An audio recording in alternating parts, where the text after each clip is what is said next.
I worked for the British Foreign Office. I became a British ambassador. I was a British diplomat for 20 years. I was always very patriotic to be British. I was very, very proud.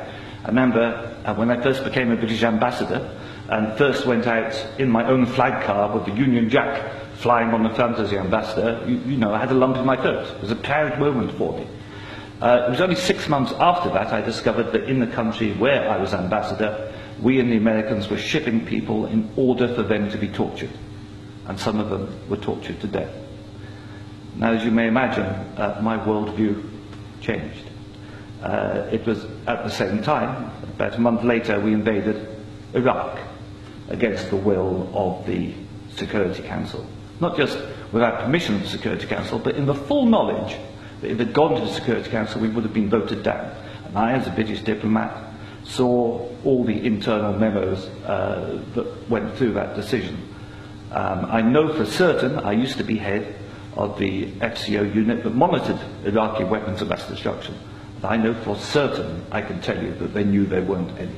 It wasn't a mistake, it was a lie. I think it is impossible to be proud of the United Kingdom. I think when we invaded Iraq, we did to the United Nations what Hitler and Mussolini did to the League of Nations.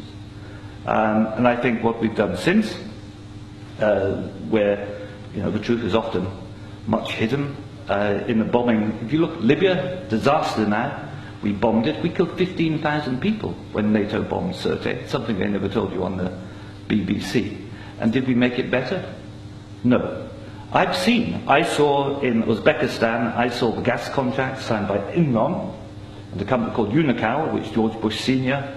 was on the board, to dig out gas pipelines from Uzbekistan and Kazakhstan over Afghanistan down to the Indian Ocean. That was actually what the Afghan war was about. They'd actually had talks with the Taliban and Unocal to see if the Taliban would provide pipeline security.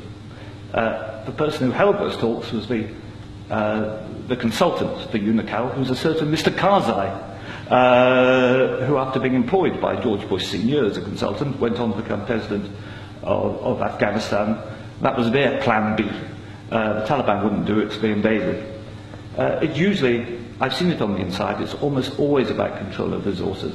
It is every bit as corrupt as our first speaker. I'm sorry, I'm also terrible with names. You are absolutely right, Andrew. And I can tell you it's not an academic construct. The system stinks.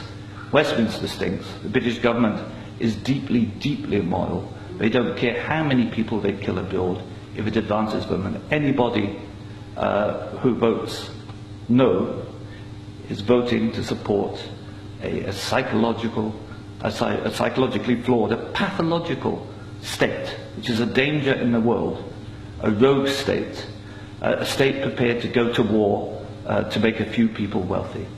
That's why I say it's not possible to be a decent person and vote no, and we shouldn't be ashamed to say that.